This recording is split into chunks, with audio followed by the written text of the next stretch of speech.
الحمد للہ وکفا وسلام علی حبیبہ المصطفى اما بعد فاعوذ باللہ من الشیطان الرجیم بسم اللہ الرحمن الرحیم ان اللہ وملائکتہ یصلون علی النبی یا ایہا الذین آمنوا صلوا علیہ وسلموا تسلیما اللہم صل علی سیدنا محمد وعلی آلہ واصحابہ وبارک وسلم صلاة دائمة سرمدا ابدا۔ ہجرت کا چوتھا سال یہ بھی جنگوں سے گھرا ہوا ہے۔ نبی پاک صلی اللہ تعالیٰ علیہ وسلم ہجرت کر کے جب مدینہ تشریف لائے تو جنگ بدر جو ہوئی اس کا رعب و دبدبہ پورے عرب میں ایسا چھا گیا تھا کہ مسلمانوں کا ایک بڑا رعب کافروں کے دل پر بیٹھ گیا۔ جنگ بدر کی جو فتح تھی وہ بہت عظیم فتح تھی، 70 کافروں کا مارا جانا اور 70 کا قیدی ہو جانا۔ تو ایک تو وہ بدلے کی آگ میں جھلس رہے تھے، اس کے علاوہ ہر جگہ جو خبر پھیلی تھی اس سے مسلمانوں کی دھاک بیٹھ گئی تھی۔ اب ہوا یہ کہ صرف مکہ کے کفار ہی نہیں، جتنے آس پاس دوسری جگہوں کے کفار تھے سب کے سب کھڑے ہو گئے کہ ان کا تو خاتمہ کرنا چاہیے مسلمانوں کا، نہیں تو یہ پھیلتے چلے جائیں گے۔ اس لیے جیسے جیسے سال بڑھتے گئے ہجرت کے تو جنگوں کی شدت بھی بڑھتی چلی گئی۔ اب صرف مکہ والوں سے دشمنی نہیں تھی، مکہ والے بدر میں آئے مارے گئے، پھر اس کے بعد بدلے کے لیے احد میں آئے، مسلمان 70 شہید ہو گئے۔ یہ تو مکہ کی اور مدینے کی لڑائیاں تھیں، لیکن اب دوسرے کفار جب اٹھ کر کھڑے ہو گئے، جگہ جگہ سے کوئی بھی اعلان کرتا کہ ہم مدینے پر چڑھائی کر رہے ہیں، تو اب حالات ایسے تھے کہ صحابہ اکرام رضوان اللہ تعالیٰ علیہ مجمعین اینی ٹائم جنگ کے لیے تیار، ہر وقت وہ سینہ سپر رہتے تھے کہ رات کو حکم آ جائے تو فجر ہونے سے پہلے انہیں مدینے سے نکلنا پڑتا۔ اس طرح صحابہ اکرام الرٹ تھے۔ یہ جو مدنی زندگی گزری ہے، اب چوتھا سال تھا ہجرت کا۔ ایک شخص تھا طلحہ نام کا اور ایک سلمہ، یہ دونوں بڑے پہلوان تھے، یہ ایک دوسرے قبیلے سے تعلق رکھتے تھے۔ انہوں نے اعلان کر دیا کہ ہم مدینے پر چڑھائی کر رہے ہیں، تو وہ اپنی فوج لے کر کے نکلے۔ نبی پاک صلی اللہ علیہ وسلم کو جیسی خبر ہوئی تو حضرت ابو سلمہ ایک صحابی ہیں، ان کو 150 صحابہ دے کر حضور نے بھیجا۔ تو اس کو کیا کہتے ہیں؟ یہ سریہ ہے، یہ غزوہ نہیں۔ جس میں حضور نے بھیجا ہے کسی کو اس کو کہتے ہیں سریہ۔ یہ شروع میں نے بتا دیا تھا آپ کو، غزوہ وہ ہے جس میں خود رسول اللہ گئے ہوں۔ تو اب یہ حضرت ابو سلمہ 150 لوگوں کو لے کر کے نکلے، اور جب ان کفار کے علاقے میں پہنچے جہاں سے وہ لوگ چڑھائی کرنے کے لیے آ رہے تھے، وہ آدھا راستہ آئے تھے، ان لوگوں کو جیسی خبر ہوئی کہ ہم تو بے خبری میں مدینے پر چڑھائی کرنے والے تھے، یہ تو 150 لوگ باہر نکل کے آئے ہیں، تو وہ مقابلے کی تاب نہ لا سکے، اپنے اونٹ بکریاں ساری چیزیں چھوڑ کے بھاگ گئے۔ تو یہ جو مسلمان گئے تھے ان کو وافر مقدار میں مال غنیمت حاصل ہوا، اور آئے بغیر جنگ کے مسلمانوں کو یہ فتح۔ یہ 4 ہجری میں سریہ ابو سلمہ اس کو کہتے ہیں۔ اس کے بعد پھر یہی 4 ہجری چل رہی تھی، محرم کا ہی مہینہ تھا، شروع کا سال ہے۔ پھر ایک شخص خالد بن سفیان حضلی نام کا، اس نے پورے عربوں کو اکٹھا کرنا شروع کیا کہ چھوٹے چھوٹے جو خاندان تھے، قبیلے تھے، سب کو جمع کر کے کہا کہ ہم مدینے چلتے ہیں۔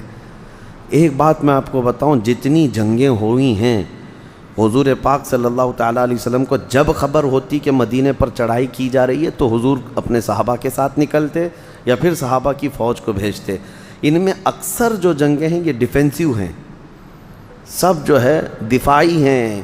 جب وہ لوگ مدینے پر حملہ کرنے کے لیے آئیں گے تو کیا خاموش بیٹھ کر مظاہرہ کریں گے؟ دیکھیں گے؟ خاموش بیٹھ کر کے نظارہ کریں گے؟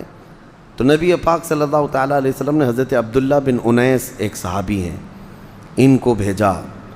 یہ بھی سریہ ہے، یہ غزوہ نہیں۔ کہا کہ یہ خالد بن سفیان جو آ رہا ہے اس کے مقابل میں جاؤ۔ تو حضرت عبداللہ بن انیس اتنے بہادر تھے، نکلے، اور جب گئے مقابلے کے لیے تو خالد بن سفیان کو کسی طرح سے انہوں نے پکڑ لیا، اور پکڑ کے اس کا سر کاٹ کر مدینے لے کے آئے۔ باقی پوری فوج بھاگ گئی۔ جب ان کا لیڈر ہی مر گیا تو سب ادھر ادھر ہو گئے۔ نبی پاک صلی اللہ تعالیٰ علیہ وسلم کے قدموں میں لا کر ڈال دیا۔ کہا یہ وہ خالد بن سفیان ہے جو مدینے کی اینٹ سے اینٹ بجانے کی بات کرتا تھا۔ یہ سارے قبیلے والوں میں نفرت بھر بھر کر کے مدینے کے خلاف لوگوں کو لا رہا تھا، اس کا سر کاٹ کر لا کر حضور کے قدموں میں ڈال دیا۔ نبی پاک صلی اللہ تعالیٰ علیہ وسلم خوشی سے اپنا عصا مبارک چھڑی عبداللہ بن انیس کو دیتے ہیں اور کہتے ہیں یہ تمہارے لیے میرا ہدیہ ہے اور انشاءاللہ تم یہی پکڑ کر کے قیامت کے دن جنت میں داخل ہوں گے۔ حضرت عبداللہ بن انیس یہ کہتے ہیں یا رسول اللہ صلی اللہ علیہ وسلم محشر کے میدان میں یہی عصا میرے ہاتھ میں ہوگا؟ حضور نے فرمایا ہاں یہی رہے گا۔ حضور صلی اللہ علیہ وسلم سے انہوں نے کہا کیا یہ جنت میں بھی میرے ساتھ رہے گا؟ حضور نے فرمایا ہاں جنت میں بھی تمہارے ساتھ رہے گا۔ وہ عصا زندگی بھر لے کر رہے اور جب ان کی وفات کا وقت آیا تو انہوں نے یہ وصیت لکھی تھی، ان کے کفن میں ہی وہ عصا دفن کر دیا گیا، وہ لے کر کے گئے دنیا سے۔ تو یہ عبداللہ بن انیس، اس کو سریہ عبداللہ بن انیس کہتے ہیں۔ جس صحابی نے سپہ سالاری کی انہی کے نام سے وہ سریہ بھی منسوب ہو گیا۔ جیسے سریہ ابو سلمہ وہ اس صحابی کے نام سے جنگ ہے جو پہلے گئے تھے، اور یہ سریہ عبداللہ بن انیس ان کے نام سے ہے۔ اب 4 ہجری میں 2 بڑے حادثے ہوئے مسلمانوں کے لیے۔ 4 ہجری میں یہ دل دہلا دینے والے واقعے تھے۔ ہوا یہ کہ نبی پاک صلی اللہ تعالیٰ علیہ وسلم کی بارگاہ میں ایک شخص ابو برا نام کا تھا، اس کو ملاعب الاسنہ کہا جاتا تھا، برچھیوں سے کھیلنے والا آدمی۔ وہ حضور کی بارگاہ میں آیا تو حضور نے اس کو اسلام کی دعوت دی۔ نبی پاک صلی اللہ تعالیٰ علیہ وسلم نے اس سے کہا کہ تو اسلام قبول کر لے۔ اس نے کہا نہیں، آپ اپنے کچھ صحابہ کو ہمارے علاقے بھیج دیجئے، اگر ان کی دعوت پر سارے قبائل اسلام قبول کر لیں تو اچھا ہو جائے گا۔ حضور صلی اللہ تعالیٰ علیہ وسلم نے اس وقت حضرت حرام بن ملحان ایک صحابی ہیں، ان کی معیت میں 70 قاری قرآن تھے جو بہترین، ان کو بھیجا۔ تو یہ لوگ نکل کر گئے۔ ابو برا سے حضور نے فرمایا تھا کہ مجھے تمہارے نجد کا تھا، وہ آج جس کو ریاض کہتے ہیں نا، ریاض کا علاقہ، یہ پورا علاقہ نجد کہلاتا ہے، وہاں سے حضور نے فرمایا وہاں کے لوگوں پر مجھے اعتماد نہیں ہے، وہ نقصان پہنچانے والے ہیں۔ تو ابو برا نے کہا تھا میں آپ کے صحابہ کی جان مال کا حفاظت کا ضامن ہوں۔ حضور نے بھیج دیا۔ جب یہ گئے تو ایک علاقہ تھا جہاں پر جا کر صحابہ رک گئے، اور حضرت حرام بن ملحان یہ تنہا جو ہے قبیلہ کا جو سردار تھا عامر بن طفیل نام کا، اس کے پاس گئے دعوت اسلام دینے کے لیے خط لے کر حضور کا۔ اس نے نہ خط دیکھا نہ پیغام سنا، اپنے قاصد کو حکم دیا اور دربار میں ہی حضرت حرام بن ملحان کو قتل کر دیا۔ اب یہ جو 70 صحابہ گئے تھے یہ جب نہیں آئے، واپس نہیں آ سکے، تو پھر دیر ہو گئی۔ تو یہ صحابہ اکرام نے سوچا کہ شاید کچھ ہو گیا ہوگا، تو یہ جب آگے بڑھنے لگے تو اسی قبیلہ بنو ذکوان اور قبیلہ رعل، یہاں کے تقریباً 200 لوگ یہ 70 صحابہ کو مارنے کے لیے آ گئے، اور وہ آئے اور اچانک ان کی اس طرح سے مڈ بھیڑ ہوئی کہ ان لوگوں نے ہر طرف سے یہ صحابہ کو گھیر کر پورے کے پورے 68 صحابہ کو شہید کر دیا جو قاری قرآن تھے بہترین، نبی پاک صلی اللہ تعالیٰ علیہ وسلم کے صحابہ میں۔ اس کو بیر معونہ کہتے ہیں۔ بیر معونہ ایک کنواں تھا وہاں پر جس سے یہ واقعہ ہوا، جہاں ہوا۔ ایک صحابی حضرت عمر بن امیہ ضمری یہ بچ گئے، وہ اس لیے کہ عامر بن طفیل جو سردار تھا اس نے ان کو یہ کہہ کر کے چھوڑا کہ میری ماں نے ایک غلام آزاد کرنے کی منت کی تھی، اس لیے میں ایک کو چھوڑ دیتا ہوں۔ ان کے بال تھوڑے کاٹ کر کے ان کو چھوڑ دیا۔ حضرت عمر بن امیہ وہاں سے نکلے۔ اب واقعہ ایسا ہوا کہ 68 صحابہ اور ایک وہ 69، حضرت حرام بن ملحان جو وہاں قتل ہوئے، 70 میں سے 69 شہید ہو گئے، ایک باقی تھے۔ یہ جب واپس آ رہے مدینے تو ایک درخت کے نیچے انہوں نے پناہ لی، وہاں 2 کافر سوئے ہوئے تھے اور ان دونوں کافروں کو انہوں نے کاٹ دیا۔ جذبہ تھا کہ اتنا ان کے علاقے کے لوگوں نے مار ڈالا ہے رسول اللہ کے صحابہ، اور اتفاق ایسا کہ یہ 2 کافر وہ تھے جن کو رسول اللہ نے امان دیا تھا۔ جان کی امان دینا اس زمانے میں ایک بڑا مسئلہ ہوا کرتا تھا، پھر اس کو کوئی ہاتھ نہیں لگاتا، اور ان کو یہ قتل کر کے آ گئے تھے، اور حضرت عمر بن امیہ کو یہ معلوم نہیں تھا۔ تو جب وہ بارگاہ رسالت مآب صلی اللہ علیہ وسلم میں آئے اور جب یہ واقعہ بیان کیا، حضور کو اتنا غم ہوا کہ پوری زندگی بھر رسول کریم صلی اللہ تعالیٰ علیہ وسلم اس غم سے ہلکے نہیں ہوئے۔ یہ جو 70 صحابہ کی شہادت، اور باقی وہ جو 2 کافروں کی موت ہوئی تھی حضور نے ان کی دیت یعنی جان بہا جس کو کہتے ہیں فدیہ دینے کا حکم دیا۔ اب اس کا مسئلہ میں بعد میں بتاتا ہوں، اس پر بھی ایک بڑا مسئلہ پیش آیا۔ اب یہاں پر رسول کریم صلی اللہ تعالیٰ علیہ وسلم کئی مہینوں تک فجر کی نماز میں، آج شافعی حضرات قنوت پڑھتے ہیں فجر کی 2 رکعت میں، دوسری رکعت میں رکوع میں جا کر کھڑے ہو کر قنوت پڑھتے ہیں۔ اس وقت نبی پاک صلی اللہ تعالیٰ علیہ وسلم نے یہ شروع فرمایا تھا، یہی 70 قاری قرآن جو شہید ہوئے، ان کو شہید کرنے والوں کے اوپر حضور صلی اللہ علیہ وسلم نے لعنت بھیجی کئی مہینوں تک۔ اس کو قنوت، اس وقت قنوت نازلہ یعنی مصیبت کے وقت، وہ ایسی مصیبت تھی جس وقت حضور صلی اللہ تعالیٰ علیہ وسلم نے یہ قنوت نازلہ پڑھا تھا، اور کنٹینیو نماز میں ہر یعنی فجر کو حضور صلی اللہ تعالیٰ علیہ وسلم یہ پڑھا کرتے تھے۔ بڑا غم تھا حضور کو۔ اور سیم اسی طرح کا ایک واقعہ اور ہوا کہ ایک علاقہ ہے مکہ مکرمہ کا اسفان نام سے، وہاں کے کچھ لوگ آئے، کہا کہ ہم اسلام قبول کرتے ہیں۔ نبی پاک صلی اللہ تعالیٰ علیہ وسلم کی بارگاہ میں آئے، اسلام قبول کیا، اور پھر کہا کہ ہمارے خاندان والے، ہمارے قبیلے والوں کے لیے آپ اپنے کچھ استاد صحابہ بھیجیں جو پڑھا سکیں۔ اس میں بھی حضور صلی اللہ علیہ وسلم نے 10 صحابہ کو بھیجا تھا۔ یہ 10 صحابہ میں حضرت عاصم بن ثابت رضی اللہ تعالیٰ عنہ، ان کی معیت میں باقی صحابہ کو بھیجا تھا۔ یہ مکہ کے قریب علاقہ ہے اسفان، ابھی یہ اس علاقے میں پہنچے نہیں تھے، رجیع نام کا ایک علاقہ آتا ہے، اس علاقے میں پہنچے تھے تو یہ کفار نے دھوکہ کیا، اور ایسا دھوکہ کیا کہ ان کو وہاں پر گھیر لیا 10 صحابہ کو۔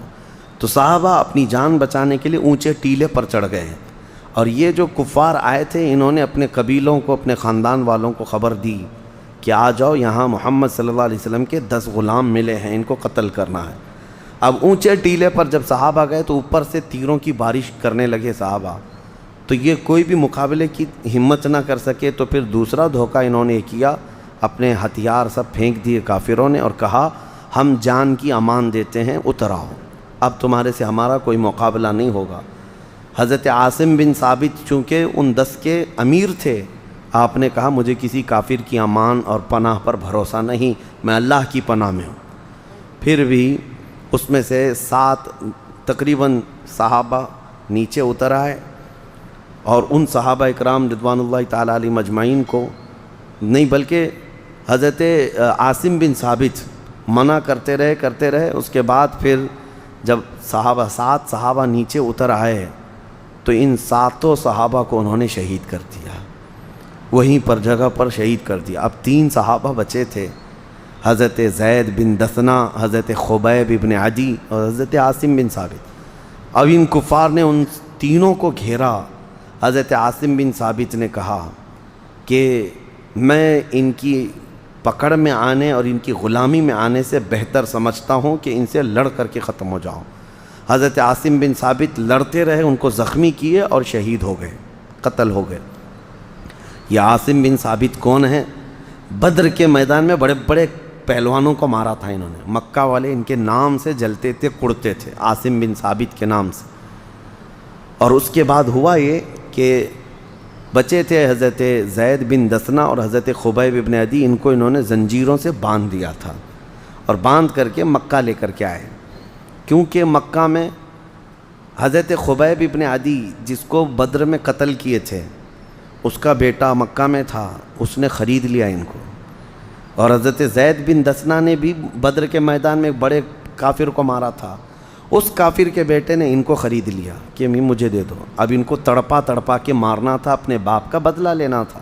2 صحابہ وہ صحابہ ملے تھے جو بدر میں بڑے بڑے پہلوانوں کو مارے تھے۔ اب یہاں پر 2 لوگ قید میں آئے، ایک حضرت عاصم بن ثابت شہید ہو گئے۔ حضرت عاصم بن ثابت کا جب شہرہ پھیلا مکہ میں کہ عاصم بن ثابت قتل ہو گئے، پورے مکہ میں خوشیوں کی لہر دوڑ گئی، اور مکہ والے اپنے اپنے قاصد بھیجے کہ جاؤ عاصم بن ثابت کے جسم کا کوئی حصہ کاٹ کر کے لاؤ تاکہ مکہ میں دکھا کر نمائش ہو جائے کہ جس نے ہمارے بڑے بڑوں کو مارا تھا وہ اب مر گیا، ختم ہو گیا۔ تو مکہ سے تقریباً 70 گھوڑ سوار یا 200 کے قریب آئے حضرت عاصم بن ثابت کے جسم کے حصے کاٹ کر لے جانے کے لیے، لیکن اللہ رب العزت کی ایسی مدد کہ لاکھوں شہد کی مکھیاں ان کے لاش کے پر آئیں اور ایک بھی کافر آگے بڑھ نہیں سکا، اور بہت انتظار کیے، کوئی جب آگے نہیں بڑھ سکا تو پیچھے ہٹنے لگے، اور پھر تھوڑی دیر کے بعد حضرت عاصم بن ثابت کی لاش ہی غائب ہو گئی، ان کی لاش کہیں نہ ملی۔ کفار اسی کیونکہ بے حرمتی کرتے حضرت عاصم بن ثابت، یہ شہید کی کرامتوں میں اس کو گنایا گیا۔ پھر اب یہ جو دوست صحابہ تھے، ان میں سے حضرت خبیب ابن عدی رضی اللہ تعالیٰ عنہ کو مکہ کے تنعیم علاقہ، جہاں آج مسجد عائشہ ہے، جہاں لوگ جا کر 2 رکعت نفل نماز پڑھ کے عمرہ کی نیت کرتے ہیں، احرام باندھتے ہیں، یہ وہی علاقہ ہے جہاں سولی پر چڑھائے تھے حضرت خبیب کو۔ سولی پر چڑھانے کے وقت ان سے کہا گیا تھا کہ تمہاری جو خواہش ہے وہ بتا دو، اب یہاں تمہیں ختم کر دیا جائے گا۔ تو اس وقت حضرت خبیب ابن عدی نے کہا مجھے 2 رکعت نماز پڑھنے دو۔ 2 رکعت نماز جلدی جلدی میں پڑھ لیا، اور اس کے بعد پھر آئے، بند گئے، تو کہنے لگے آج کی یہ میری آخری نماز تھی، چاہتا تو میں لمبے سجدے کرتا، اپنے رب کے حضور ایک طویل نماز پڑھتا، لیکن میں اس لیے جلدی کیا کہ یہ ظالم کفار یہ نہ سمجھیں کہ موت کے ڈر سے نماز لمبی کیا ہے، مجھے موت سے ڈر نہیں۔ اور انہوں نے ایک مشہور شعر اس وقت سولی پر چڑھ کر کہا تھا، کہا کہ موت تو آنی ہی ہے، کسی بھی طرح سے آنی ہے، لیکن میں فخر اس بات پر کر رہا ہوں کہ اسلام پر میں مارا جا رہا ہوں، میں جس چت بھی لیٹوں گا اور جس کروٹ بھی میں گروں گا وہ میرا کروٹ اسلام کا ہوگا اور میرے مصطفیٰ کے قدموں میں ہوگا، اور ان کو شہید کر دیا گیا۔ دوسرے حضرت زید بن دسنا تھے، ان کو لایا گیا تھا چند دنوں کے بعد۔ یہ حضرت خبیب کو سولی پر چڑھایا گیا۔ حضرت زید بن دسنا وہی صحابی ہیں جن کا مسئلہ کیا گیا تھا، ان کے ناک کاٹے گئے، کان کاٹے گئے، ان کے ناخنوں کو پکڑ سے کھینچا۔ ابو سفیان اس وقت آیا دیکھنے کے لیے اور کہا کیا یہ اچھا ہوتا زید تیری جگہ محمد ہوتے ہیں۔ ان کا جسم کٹ گیا تھا، اس وقت وہ چیخ کر کہہ رہے تھے ظالموں خبردار، ابھی اور میرے ٹکڑے کر لو، یہ گوارا ہے، لیکن میرے نبی کے قدموں میں کانٹا چبھے یہ بھی مجھے گوارا نہیں۔ ان کا ہی نعرہ تھا جس کو شعر میں کہا جاتا ہے، جو جان مانگو تو جان دے دیں، جو مال مانگو تو مال دے دیں، مگر یہ ہم سے کبھی نہ ہوگا، نبی کا جاہو جلال دے دیں۔ حضرت زید بن دسنا کو بھی شہید کیا گیا۔ اس کو واقعہ رجیع کہا جاتا ہے، مقام رجیع میں یہ واقعہ پیش آیا تھا، اس کے بعد مکہ لا کر کے ان کو شہید کیا گیا۔ اب حضرت خبیب رضی اللہ تعالیٰ عنہ جب شہید ہو رہے تھے تو انہوں نے پکار کر کے ایک جملہ کہا تھا، اے اللہ ہمارے حال کی خبر اپنے رسول کو دے دے، کیونکہ 10 گئے تھے اور 10 شہید ہوئے، کوئی نہیں بچا۔ رسول اللہ تک یہ بات کون پہنچائے؟ حضور صلی اللہ تعالیٰ علیہ وسلم کو وحی کے ذریعے اللہ تعالیٰ نے اطلاع فرمائے 10 صحابہ کی شہادت کو۔ نبی اکرم صلی اللہ تعالیٰ علیہ وسلم غمگین ہوئے اور پھر اپنے صحابہ کو جمع کیا اور کہا تم میں سے کون ہے جو میرے خبیب کی لاش کو لے کر کے آئے گا؟ کیونکہ ان کو سولی پر چڑھایا گیا تھا تو 70 لوگ وہاں پر پہرے داری کر رہے تھے کہ سولی سے نیچے نہیں اتاریں گے ان کو، اور کتنے دن؟ 40 دن گزر گئے تھے۔ 40 دن تک لاش تر و تازہ ہی رہی، رسول اللہ کے غلاموں کی لاش ہے۔ جب صحابہ کے جسم کا حال یہ ہے تو میرے مصطفیٰ کے جسم کا حال کیا ہو؟ 40 دن تک حضور نے جب اعلان کیا تو صحابہ میں حضرت زبیر بن عوام اور حضرت مقداد بن اسود رضی اللہ تعالیٰ عنہ یہ دونوں گھوڑا لے کر نکلے مدینے سے وہ لاش لانے کے لیے حضرت خبیب کی، اور جب پہنچے تو یہ کفار وہاں رات کے وقت سو رہے تھے، یہ گئے فوراً سولی سے حضرت خبیب بن عدی کو اتارا۔ یہ صحابہ کہتے ہیں جب ہم نے سولی سے اتارا تو ان کے جسم سے خون ابھی بھی ٹپک رہا تھا۔ کون ہے مجھے بتاؤ دنیا میں جس کے 40 دن کی لاش پر ابھی تر و تازہ خون ٹپکتا ہو؟ انہوں نے لاش کو اٹھایا اور گھوڑے پر رکھا اور لے کر چل پڑے۔ ادھر ان کی آنکھ کھلی، دیکھا سولی پر نہیں ہے اور 2 گھڑ سوار بھاگ رہے ہیں۔ مکہ میں بھی انہوں نے خبر پہنچا دی، کیونکہ مکہ سے جڑا ہوا علاقہ ہے تنعیم، مسجد عائشہ جہاں ہے، تو تقریباً 200 لوگ پیچھا کرنے لگ گئے۔ اب حضرت زبیر اور حضرت مقداد دو ہی لوگ تھے جو لاش کو لے کر جا رہے ہیں۔ جب انہوں نے دیکھا کہ پیچھا ہو چکا ہے ہمارا، تو اللہ کریم کی بارگاہ میں عرض کرنے لگے، مولا یہ تیرا بندہ ہے، تیری محبت میں انتقال کیا ہے، اس کی لاش کو کافروں کے ہاتھ لگنے سے محفوظ کر دے، شہید ہو چکے، اب اس پر مزید ان کو کچھ نہ ہو۔ صحابہ کی آپسی محبت تھی۔ اور اس کے بعد جب کفار تقریباً 200 کی تعداد میں گھیرنے پر آئے، حضرت زبیر اور حضرت مقداد نے حضرت خبیب کی لاش کو زمین پر رکھ دیا، تو اچانک زمین پھٹ گئی، حضرت خبیب کو نگل گئی، وہ وہیں دفن ہوئے۔ اچانک زمین پھٹی اور حضرت خبیب کی لاش اندر گئی۔ ان کو بلیع الارض کا لقب حضور نے دیا تھا کہ زمین کا لقمہ ہیں وہ، یعنی اندر گئے۔ اس کے بعد یہ آئے ان دونوں کی تلاشی لینے کے لیے، تو حضرت زبیر نے کہا، گرج کر کے کہا، ہم دو محمد کے شیر ہیں، شکار پر نکلے ہوئے ہیں، کسی کی ہمت ہے تو ہمارا راستہ روکو۔ 200 لوگوں کو 2 لوگ للکار رہے، 2 لوگ۔ جب وہ آئے قریب میں دیکھا ادھر ادھر کچھ بھی نہ ملا، تو انہوں نے تلواریں نیچے کر لیں اور سب سے کہا کہ ان کو چھیڑو مت، انہوں نے ہمارا کچھ نہیں کیا ہے۔ واپس چلے گئے۔ حضرت خبیب ابن عدی کی لاش پھر کسی کو نہیں ملی۔ جب یہ دونوں واپس آئے نبی پاک صلی اللہ تعالیٰ علیہ وسلم کے پاس، کون؟ حضرت زبیر اور حضرت مقداد، یہ دونوں جو لاش لانے کے لیے گئے تھے۔ اس سے پہلے ہی نبی پاک صلی اللہ تعالیٰ علیہ وسلم صحابہ کے درمیان بیٹھے اور واقعہ پورا خود حضور بیان کر رہے تھے کہ تم نے خبیب کی لاش کو اٹھایا اور گھوڑے پر رکھا اور دوڑ رہے تھے، تمہارا پیچھا کفار نے کیا، رب تبارک و تعالیٰ نے زمین کو حکم دیا، زمین پھٹ گئی اور خبیب کو نگل گئی۔ حضرت زبیر اور حضرت مقداد کہتے ہیں، یا رسول اللہ صلی اللہ علیہ وسلم، یہی خبر ہم لے کر کے آ رہے تھے۔ اللہ کے نبی صلی اللہ علیہ وسلم نے فرمایا، تم سے پہلے جبرائیل امین آ کر مجھے یہ سنا چکے ہیں، اور یہ بھی کہا کہ اے اللہ کے نبی، سارے فرشتوں میں بھی آپ کے ان صحابہ کی موت اور ان کی شہادت کا غم ہو رہا ہے۔ تو یہ 2 بڑے حادثے تھے جو 4 ہجری میں پیش آئے۔ یہ بیر معونہ کا واقعہ جس میں 70 صحابہ شہید ہوئے، اور یہ رجیع کا واقعہ، اس میں 10 صحابہ شہید ہوئے۔ باقی جو سریے ہوئے اس میں کسی کی شہادت نہیں ہوئی۔ یہ 2 بڑے حادثے تھے جو اسلام کے لیے سخت تھے۔ اب ہوا یہ کہ میں اس کو کمپلیٹ کر دوں۔ حضرت عمرو بن امیہ زمری نے 2 کافروں کو جو مارا تھا، وہ 70 میں سے ایک جو بچ کر کے آئے تھے۔ اب نبی پاک صلی اللہ تعالیٰ علیہ وسلم نے کہ وہ 2 کافروں کے لوگ تھے، اب وہ لوگ بدلہ چاہیں گے، مقابلہ چاہیں گے۔ اس کے مشورے کے لیے یہودیوں کے 3 قبیلے مدینے میں آباد تھے، میں نے شروع میں بتایا تھا۔ 3 بڑے بڑے قبیلے تھے، بنو نذیر، بنو قریظہ اور ایک بنو قینقاع۔ ان تینوں کے ساتھ حضور کا ایگریمنٹ ہوا تھا جب مدینے آئے تھے حضور، کہ ساتھ میں مل کر لڑیں گے جو بھی مدینے پر آئے گا، صلح کا ایک ایگریمنٹ تھا۔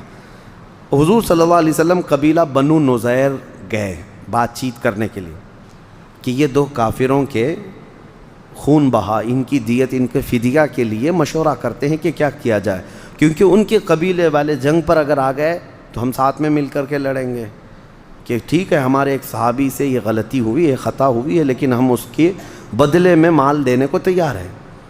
یہ مشورے کے لیے بنو نذیر کے پاس گئے۔ بنو نذیر یہ منافق طبیعت کے یہودی تھے، دل میں نفرت رکھتے اور سامنے بڑے اخلاق دکھاتے تھے۔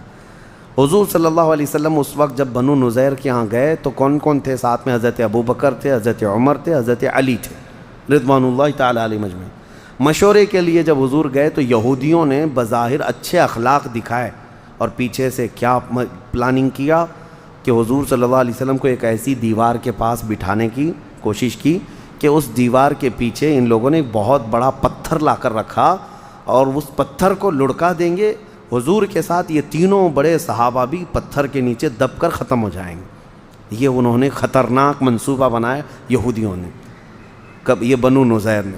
حضور صلی اللہ تعالیٰ علیہ وسلم بیٹھے ہیں مشورے کے لیے اور وہ اوپر پتھر رکھ کر تیاری کر رہے ہیں۔ اللہ کریم جو محافظ حقیقی ہے اپنے رسول کا، اللہ تعالیٰ نے وحی کے ذریعے حضور کو آگاہ فرمایا کہ یہ پتھر لڑکانے والے ہیں۔ فوراً حضور صلی اللہ علیہ وسلم اپنے صحابہ کے ساتھ اٹھ گئے، اس جگہ سے نکل کر کے تشریف لائے، دیکھا ان کی دسیسہ کاری، ان کی پلاننگ، اس کے بعد مدینے آئے تو اب انصار مہاجرین سب کو جمع کیا اور مشورہ لیا کہ انہوں نے غداری کی ہے، جب ہمارا ایگریمنٹ تھا دونوں کا اور انہوں نے قتل کا منصوبہ بنایا ہمارے، تو یہ بہت بڑا دھوکہ ہے، بہت بڑا دھوکہ ہے کہ آپ کا پارٹنر اگر آپ کے ساتھ دھوکہ کر رہا ہے تو ایگریمنٹ ختم ہو گیا۔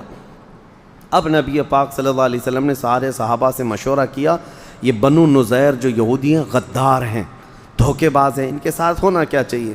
سب کا مشورہ اس بات پر طے پایا۔ حضور صلی اللہ تعالیٰ علیہ وسلم نے فرمایا تو کہ ان کے جتنے بھی بنو نذیر ہیں ان کو شہر بدر کریں گے، ہم مدینے سے ان کو نکلنے پر مجبور کریں۔ نبی پاک صلی اللہ تعالیٰ علیہ وسلم نے فرمان بھیجا، بنو نذیر یہ بڑے بڑے قلعوں میں رہتے تھے، کہا کہ 10 دن کا ٹائم ہے تمہیں، مدینہ چھوڑ کر نکل جاؤ، تمہارا پورا قبیلہ جانا چاہیے، کیونکہ تم نے ہمارے ساتھ دھوکہ کیا ہے اور جان سے مارنے کی سازش رچی ہے۔ ظاہر سی بات ہے، لوگ ایک طرفہ سوچتے ہیں کہ ان کو مدینے سے نکالا، کیوں نکالا؟ کیوں نکالا؟ دھوکہ، اٹیمپٹ ٹو مرڈر کتنا بڑا کیس ہوتا ہے، حضور پاک صلی اللہ تعالیٰ علیہ وسلم کے قتل کی سازش کرنا۔ اب حضور نے جب یہ پیغام بھیجا کہ 10 دن کی مہلت ہے، نکل جاؤ، ہوا یہ کہ دیکھیں کبھی بھی منافق کی بات پر کیسے کیسے معاملات ہوتے ہیں۔ وہ عبداللہ بن ابی جو رئیس المنافقین مدینے میں تھا، اس سے قبل میں بتایا تھا، احد کے میدان میں 300 لوگوں کو لے کر الگ ہو گیا تھا، اس نے پیغام بھیجا یہودیوں کو، نکلنا مت محمد کی دھمکی پر، میں 2000 لوگوں کو لے کر تمہاری مدد کے لیے آؤں گا۔ یہ ایسی ڈینگے مارتا تھا منافق، اور مسلمانوں کے ساتھ نماز بھی پڑھتا، حضور کے ساتھ رہتا بھی تھا۔ یہودیوں کو اس نے کہلا بھیجا کہ میں 2000 لوگوں کو لے کر کے تمہاری مدد کے لیے آؤں گا، نکلنا مت ان کی بات پر۔ اور اس کے بعد پھر یہ بھی کہا کہ 2 قبیلے اور بھی ہیں یہودیوں کے یہاں پر مدینہ میں، بنو قریظہ، بنو قینقاع، وہ بھی تمہاری مدد کے آئیں گے، ڈرنا مت ان کی دھمکی پر۔ تو ان کی باتوں میں آ کر بنو نذیر کیا کہنے لگے کہ آپ کو جو کرنا ہے کر لیجئے حضور صلی اللہ علیہ وسلم، ہم اپنے قلعے چھوڑ کر جانے والے نہیں ہیں، ہم بھی طاقت رکھتے ہیں، ہم بھی برچھیاں رکھتے ہیں، ایسے ایسے الفاظ کہے۔ تب نبی پاک صلی اللہ علیہ وسلم نے سارے صحابہ کو حکم دیا کہ چلو بنو نذیر سے دیکھتے ہیں کہ ان کی طاقت کیا ہے۔ صحابہ اتنے پرجوش تھے کہ یہ یہودیوں کی جڑ ہی نکل جائے یہاں سے۔ اب مدینے سے جب صحابہ نکلے، ایک صبح تھی، یہی 4 ہجری کا ہی واقعہ ہے یہ بھی، جاتے ساتھ بنو نذیر کے جتنے قلعے تھے سب کا انہوں نے گھیرا بندی کر لیا، محاصرہ کر لیا صحابہ نے، حضور بھی تھے، اور گھیرا بندی ایسی ہو گئی کہ وہ اندر کے اندر بند ہو گئے، اور یہ محاصرہ 15 دن تک چلتا رہا، جنگ نہیں ہے یہ محاصرہ ہے۔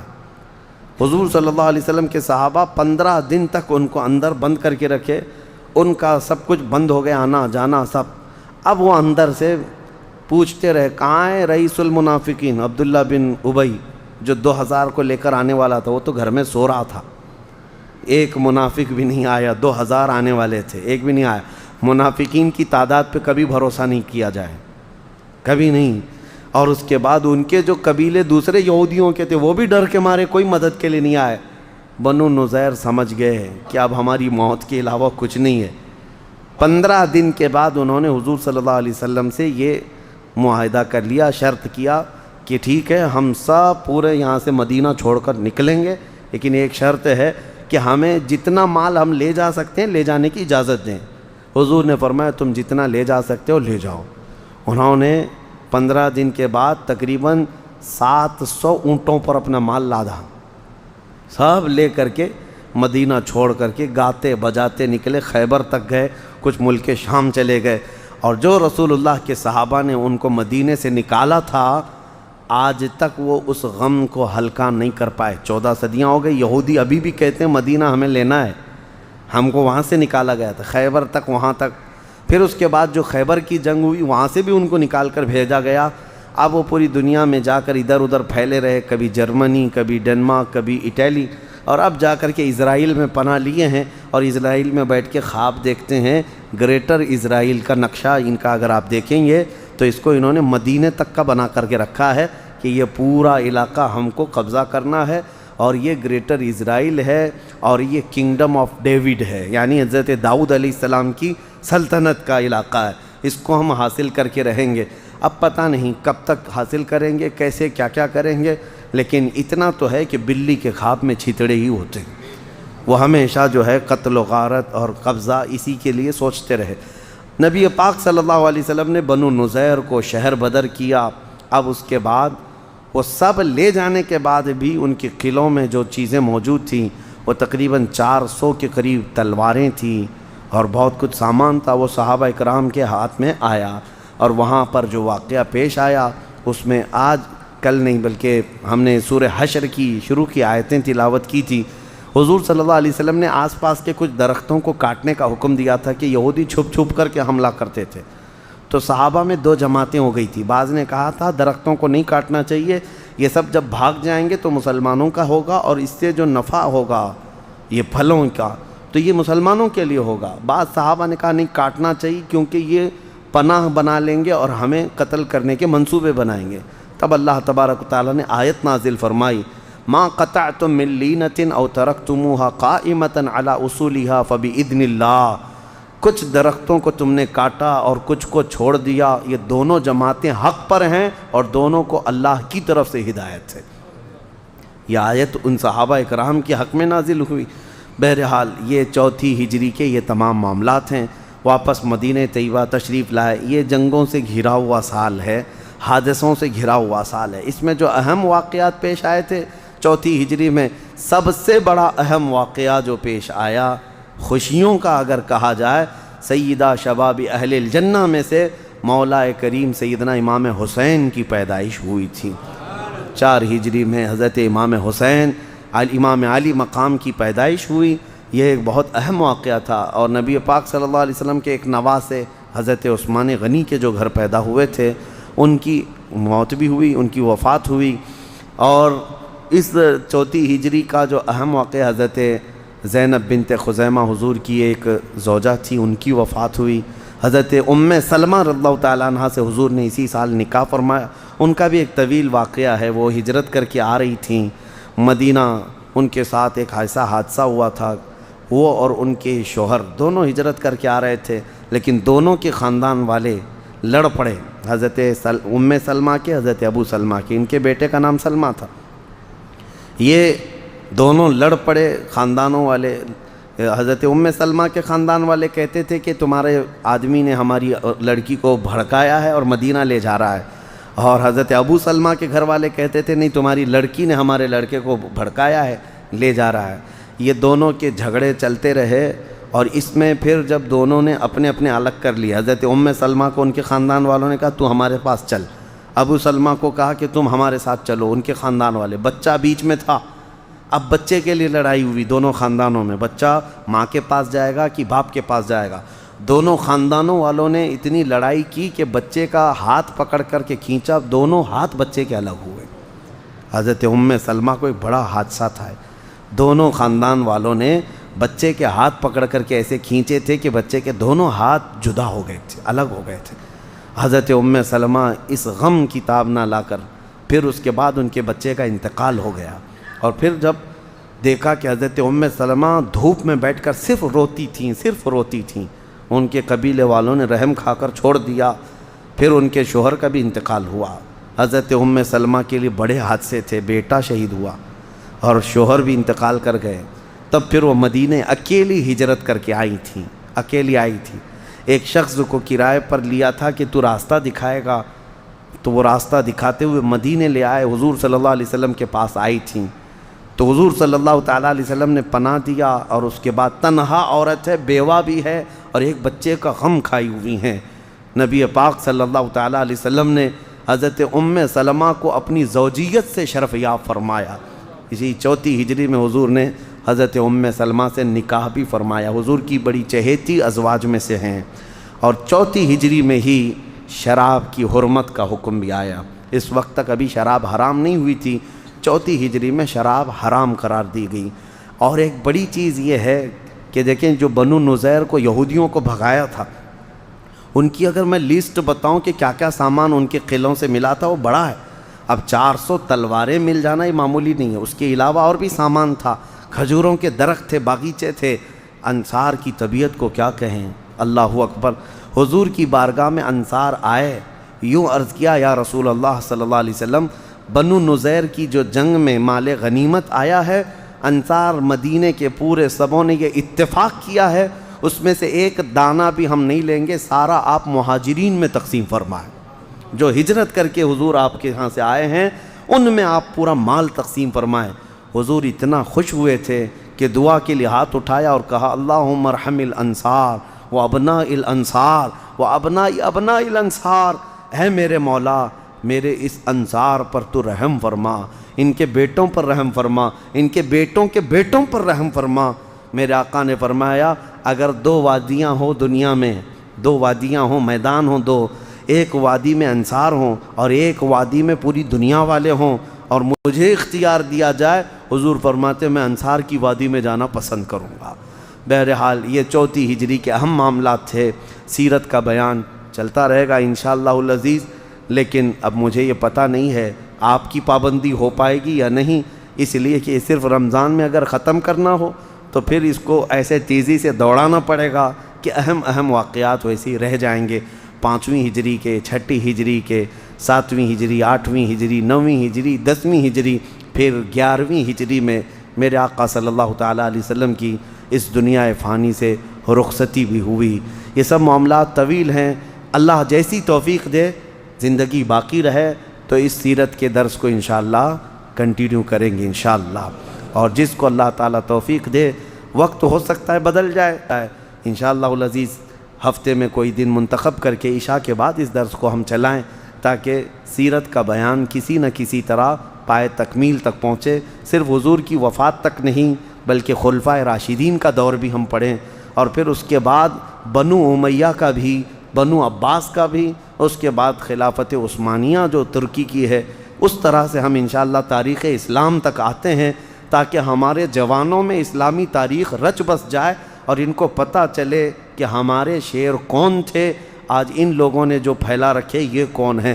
اللہ کریم ہم سب کو حضور کے جلووں میں زندگی عطا فرمائے، حضور کے قدموں میں موت عطا فرمائے۔ وآخر دعوانا الحمدللہ رب العالمین۔